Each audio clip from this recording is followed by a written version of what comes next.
Hello everyone, and welcome back to my channel Live with Annette.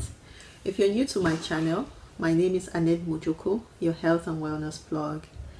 So today we are still on the topic single parenting, because as you all know, single parenting it's a very challenging situation.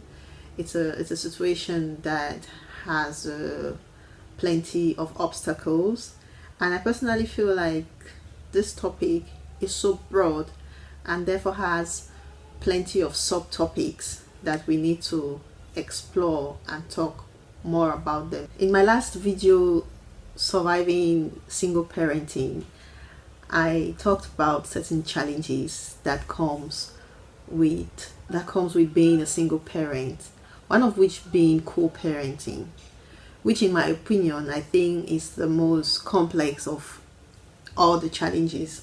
I don't know, that's my opinion.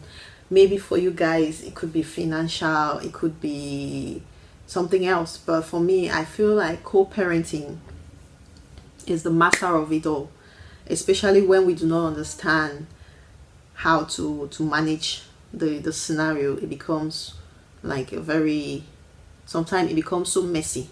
So yeah, our topic of today is co-parenting. So I'm essentially just giving out tips on how to manage and have like a successful co-parenting situation. So without saying so much, join me in being inspired and learning on becoming a success in your co-parenting. But before we do that, please, if you're joining in for the very first time, like I said, my name is Annette Mojoko. Please don't forget to subscribe, don't forget to leave a comment, don't forget to click on the notification button below to get notified whenever I drop insightful and educative videos like these. And please share my video to your friends, to your families, to your colleagues. Share my video. Thank you very much. So tip number one, let's do the drum roll. Yeah, please spare my naughtiness. So yeah guys, tip number one, for me, I'm not going in any chronological order. I'm just giving it as I feel it in my heart and as it comes to my mind. So for me, tip number one is effective communication. Effective communication, we all know that effective communication is something that, be it in co-parenting or in our regular day-to-day life, it's very important to have an effective communication with whoever you're trying to communicate with or interact with. So for co-parenting, one of the tips of having a successful co-parenting situation is by being able to have like respectful communication between one another. Because I'll tell you that the well-being of our children, or of the child that is between both parents, is the fact that it's based on the fact that we as parents, we are able to interact in a respectful manner. So while being able to communicate effectively, we should also try as much as possible to be active listeners, because we need to be able to listen and understand the other person with whom we are dealing with. It shouldn't be only about one person, only about us. It should not be only about you. These are two people who have created a human, and therefore we need to take into account the situation of one another.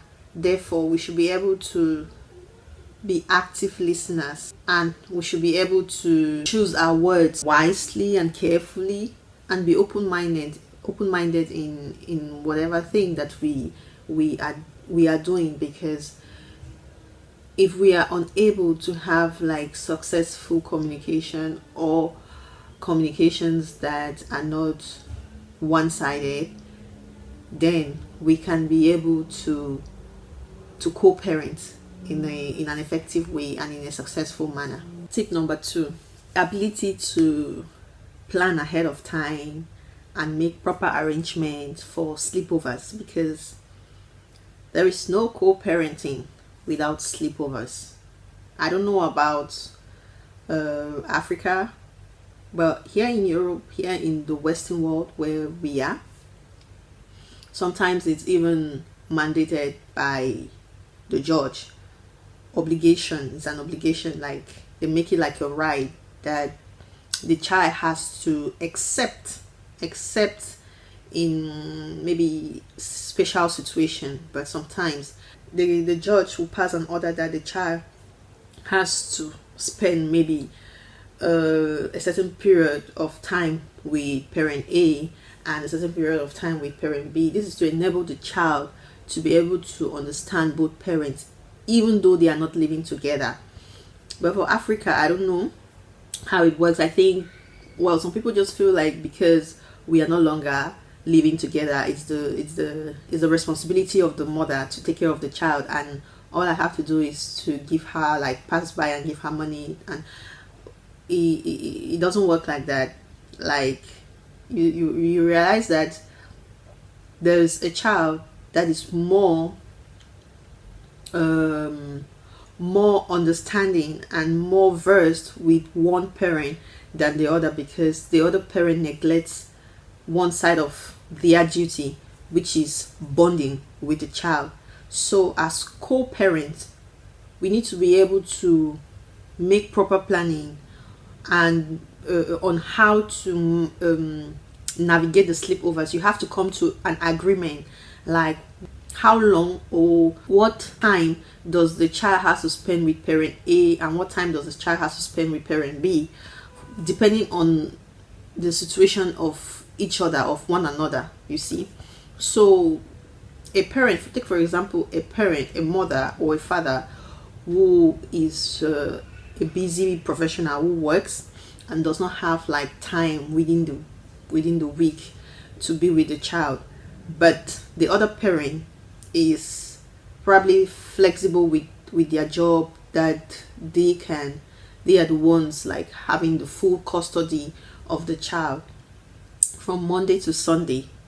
They could come into an agreement like, okay, I have the child from Monday to Sunday or from maybe school periods, but during holidays the child has to come over to your place and spend the holidays with you. So you just have to come to a common ground. You find a common ground on how to manage your timing. And when I talk about these sleepovers, like, it's really essential, it's really important for the child to be able to get both sides.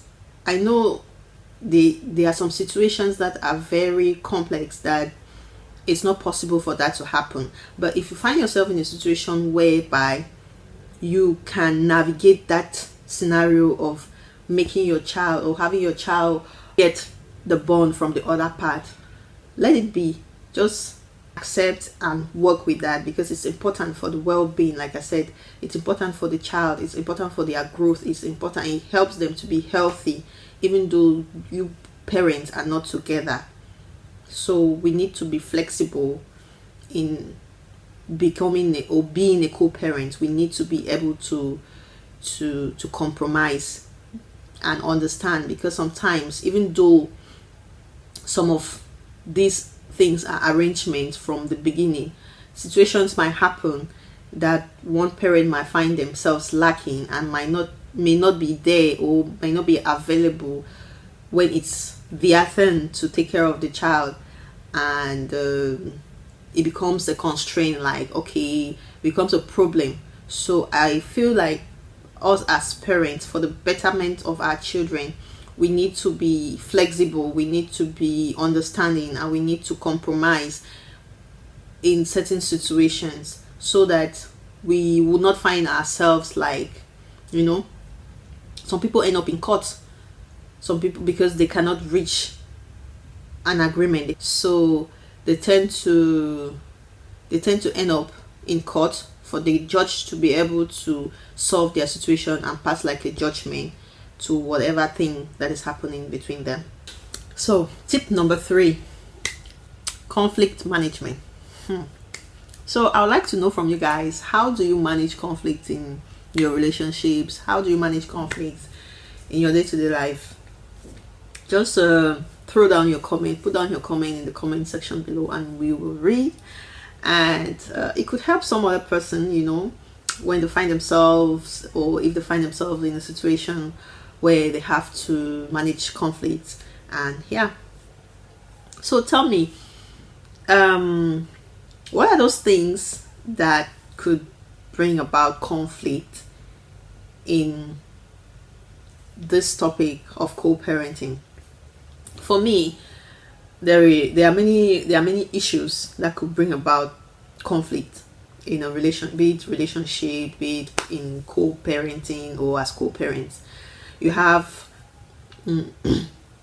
money issues, when one parent is not being supportive enough towards the other parent, especially when you are the one with the child and you're not getting enough support from the other parent, it becomes a problem.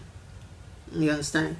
There's also the aspect of making decisions when it comes to the child, like choosing maybe extracurricular activities for the child. You have this parent not wanting the child to play football, and you have this parent wanting the child to play football, and it becomes a problem. It becomes an issue, a bone of contention between two parents, because this one wants to have the final say and this other person wants to have the final say, so they can't agree. We equally have like bad mouthing. Bad mouthing, like, you know, there are some people whose mouth are like okra, you know. The least thing, they start you this useless, they start bad mouthing the other person, they start abusing the other person. So it brings about conflict. Or it must not be like the insult, it could be like telling things that are not necessary about the other party to your child. Like each time your child visits, you start telling them things. Yeah, your mother is like this, I'm here because of your father is like this, stupid. Some children will take that to the other person and like, this is what this person said about you. And it becomes more even complex when the partner, when it's the partner of your ex that is bad mouthing your ex. So it brings about constraint, it brings about friction in the relationship. And there's also, but in all of this, if you try effective communication, you try resolving your conflict, you try managing your time, you know, and you still can have like a proper understanding on how to navigate your co-parenting situation, I think, and I'm advising, it's important that you seek help, professional help, someone who could intervene, like a mediator, to mediate between you guys, to be able to share their own point of view on your situation. So for those of you out there, I don't know, in Africa, who don't have, like, I don't know, if I left Cameroon about 7 years ago, so I don't know the dynamics of Cameroon now. So professional help may not be available in Cameroon or in Africa, in some parts of Africa, but you can maybe call on an elderly person that is wise to be able to assist you guys in handling your situations. But for us out here, for us in the Western world, we have like I want to call societies, associations. We have like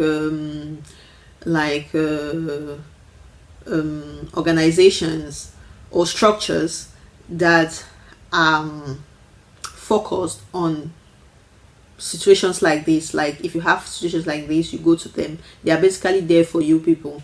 You have mediators, you have association of mediators that will be able to, you come to them, you explain your situation, and they try to mediate between you people to find like a common ground between you people. And if trying to do this by yourself, you still can do it. If you try to use like a mediator or to use a professional guide and you still can't have it, then I'll advise that you take it up to the law.